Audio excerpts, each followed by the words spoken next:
მოგესალმებით. დღეს მოვამზადე გემრიელი კანჭი. სასწაული გამოვიდა მეგობრებო.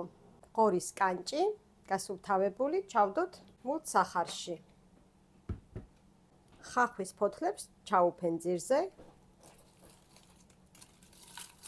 შემდეგ კანჭი. 2 კბილი ნიორი. დაფნის ფოთოლი. ხახვი პატარებია და არ დავჭრი.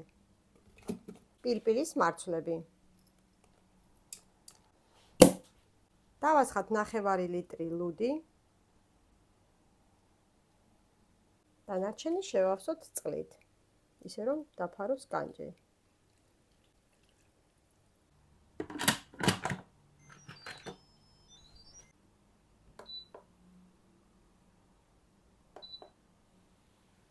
მოიხარშა ჩვენი კანჭი.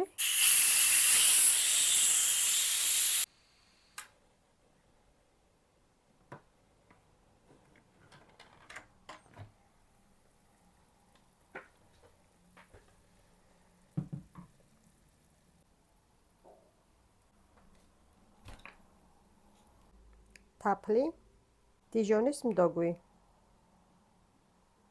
ზეითუნის ზეთი.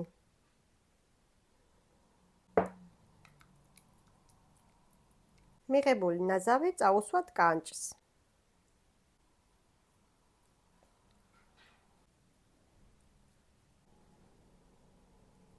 შევდგათ ღუმელში 200 გრადუსზე, ზედა-ქვედა წვა კონვექციაზე.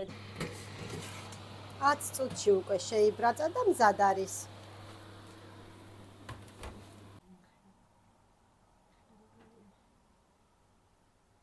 გემშვიდობებით მომავალ გემრიელ რეცეპტამდე. არ დაგავიწყეთ ჩემი არხის გამოწერა.